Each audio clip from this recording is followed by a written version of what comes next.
Mga boss, mga amo, maghahanap lang tayo dito na mapaparadahan natin sandali mga boss, mga amo. At tayo ipapasok muna sandali sa palengke. Meron lang tayong bibilihin. Tala, let's go! Ayan mga boss, mga amo, manager. Andito na tayo sa loob ng palengke mga boss. Tayo maghahanap dito mga boss ng ating mabibili. Ito ang aking commander mga boss. Unang nakita niya mga boss ay gatas mga boss. At sandali mga boss, tayo susunod sa kanya.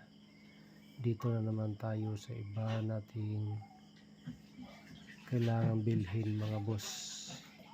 Tayo sasama sa kanya at sunod-sunod lang muna tayo. Ayan mga boss, habang may pagkakataon, selfie muna tayo mga boss. Ayan, para naman paano maka-extra mga boss dito sa ating video mga boss.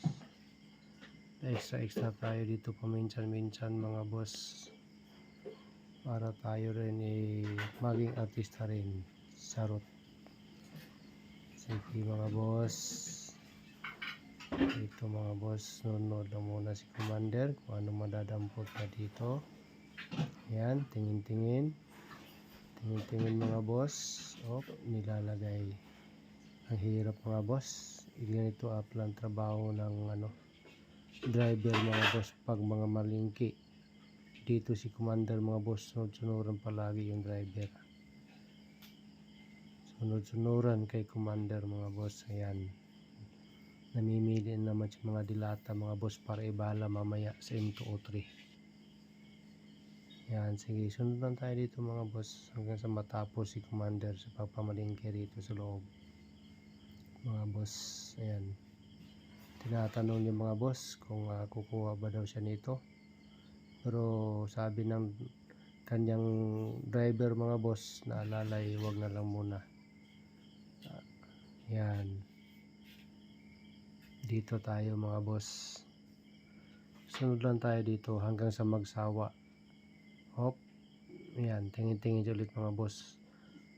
Ano kaya sa palagay niya mga boss, kung mayroon ba kaya sa pangbayad dito mga boss? Ang dami-dami niyang tinitingnan mga boss.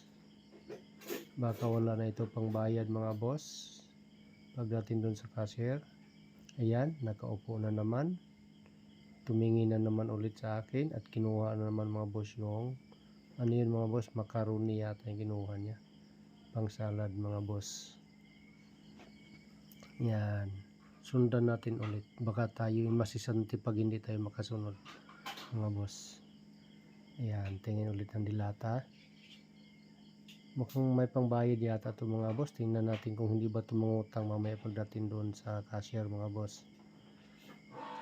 May inabot na naman ulit. Akong kinakabahan dito mga boss.